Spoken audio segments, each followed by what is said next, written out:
Good day to you, freedom fighting people, on a day after the year's death of John Lewis. Thank you for getting in good trouble. Okay. I just want to talk to you and put some names and some faces to what these bills, these apartheid voter suppression bills, are doing to Texas citizens. So let's start off by talking about Crystal Mason out of Dallas and Hervis Rogers out of Houston are in jail. They completed their sentences. They were on probation. They did not know that they didn't have the right to vote. So they are threatened with going back to prison for what? Voting. And our 5 times indicted under FBI investigation Attorney General and his staff spent 22,000 billable legal hours out of the 11 million Texans who voted in the 2020 election. And according to Senator Royce West, they found .00004 cases of voter suppression. 0.0004 cases of voter suppression. Why? Because voting is powerful. And these forces, what is it that they want to do, you church people? Call and response. What do they not want to do? Let my people vote.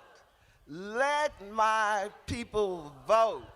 Let my people vote.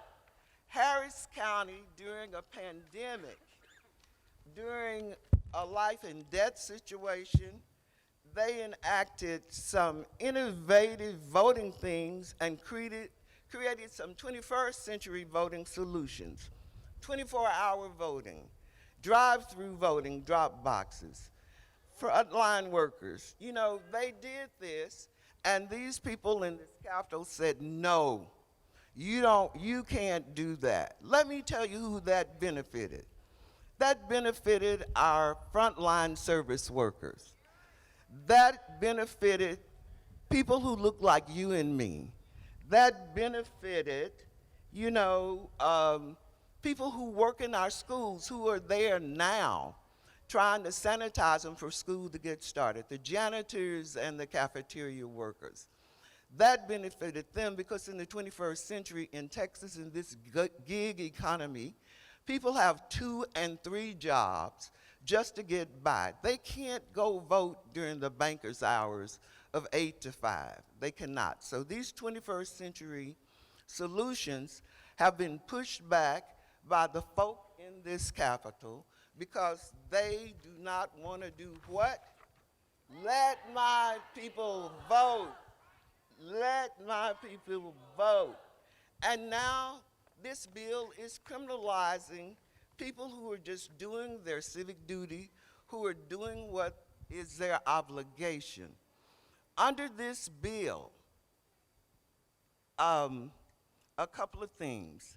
The people who work in our elections are by and large retired people, retired school teachers, retired government workers. So under this bill, Big Mama is going to jail if she makes a mistake actually processing people to vote. And Joaquin and his Tia are going to jail if Joaquin is there to translate the language and to help his Tia learn how to use the machine. Under this bill, they're going to go to jail. They're going to be criminals because they are doing what? Voting, because these people don't want to let my people vote. On a personal note, in Waco, Texas, in the 2020 election, my city council member, Andrea Jackson Bearfield, took me, her mother-in-law, and her neighbor to vote early the first day of voting. we had a Divine Nine thing going on. Any Divine Nine people out there? Under this bill, my council member would go to jail because she took 3 people not related to her to vote. So the issue also is that this is a direct assault on people of a certain age, on people with disabilities, and certainly on black and brown people. Black people have been doing souls to the polls since the Voting Rights Act was signed in 1965. And so in most towns and cities across Texas, after church or before church or after Mass, people get in the church van, go to the polling place and vote. So here's what's going to happen.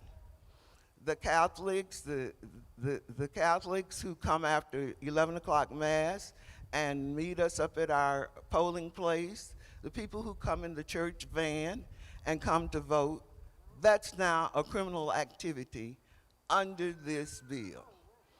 That is a criminal activity under this bill. So our courageous state representatives, thank them, use the tool in their toolkit to stop this craziness. One more thing. Under this bill, we just celebrated Juneteenth. So they tell me that in 1865, people who look like me were no longer slaves. But this bill brings back plantation overseer syndrome. Y'all know about plantation overseers? They were the folk watching the slaves to see what they do.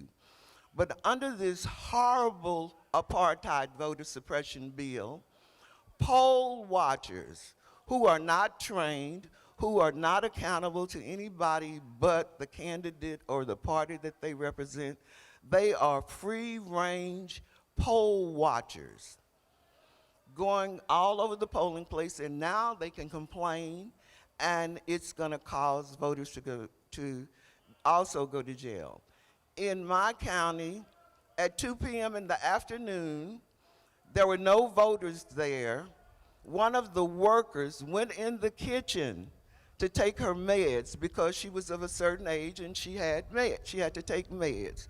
The poll watcher got out of her seat, there are no voters there, went into the kitchen to see what the poll worker was doing. That's a plantation overseer if I've never ever seen one. Gal, what are you doing? Under this bill, we have to get rid of the poll watchers. We don't need them. It's an assumption that people who are voting are cheating. We don't need that. What we need is for them to let my people vote. I want to close, since I've taken all of my time, with some words from one of my prophets, Stevie Wonder.